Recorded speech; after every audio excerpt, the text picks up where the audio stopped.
Bonsoir à tous, on commence en France où le Paris Saint-Germain recherche un milieu de terrain et Abdoulaye Doucouré pourrait être l'élu.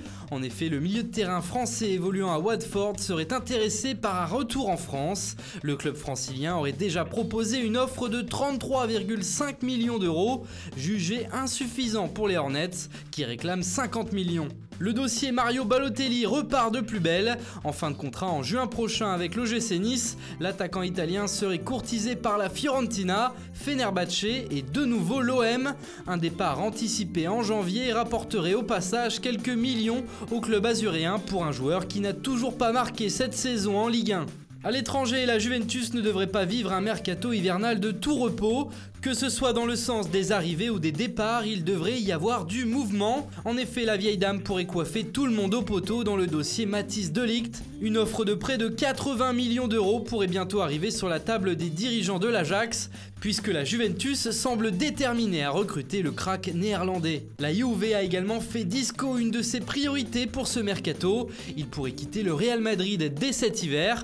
La situation du milieu de terrain dans la capitale espagnole est compromise depuis que le joueur est en froid avec son entraîneur Santiago Solari. L'international belge Romelu Lukaku serait aussi dans le viseur des Bianconeri. Le Mancunien avait d'ailleurs avoué être tenté par une expérience en Italie.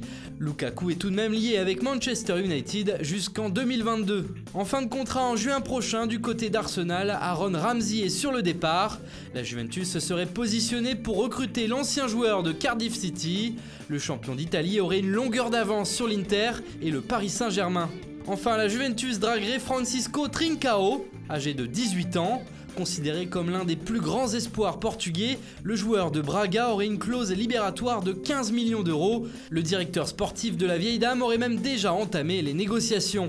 Dans la case départ, on devrait retrouver le jeune italien Moise Kean. En effet, Marseille serait toujours sur la piste du jeune international transalpin de 18 ans. L'attaquant souhaite gagner en temps de jeu. Ça tombe bien puisque l'OM recherche un buteur et souhaitait déjà le recruter l'été dernier. Le club phocéen pourrait donc revenir à la charge. En ce qui concerne Douglas Costa, Manchester United aurait déjà pris contact avec la vieille dame afin de proposer un transfert à hauteur de 60 millions d'euros. Moins utilisé depuis l'arrivée de Cristiano Ronaldo, le polyvalent brésilien pourrait apporter du sang neuf dans une équipe qui se relance.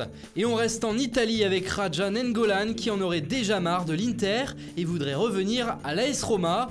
Seulement le club romain ne serait pas le seul sur le dossier, l'AS Monaco et le Guangzhou Evergrande seraient à l'affût. Le milieu de terrain belge de 30 ans est pour le moment mis à l'écart par le club interiste pour raisons disciplinaires. Enfin, on termine par deux infos foot mercato. Selon nos informations, le milieu de terrain Brian Dabo, en manque de temps de jeu à la Fiorentina, souhaiterait se relancer grâce à un prêt sans option d'achat cet hiver. Il a été proposé à plusieurs clubs de Ligue 1. Et puis, toujours selon nos informations, le Borussia Dortmund s'attaque à Lucas D'Acunha, le jeune Rennais âgé de 17 ans. Et c'est officiel, la Real Sociedad a changé de coach aujourd'hui. Imanol Alguacil va s'asseoir sur le banc du club espagnol en lieu et place de Asier Garitano.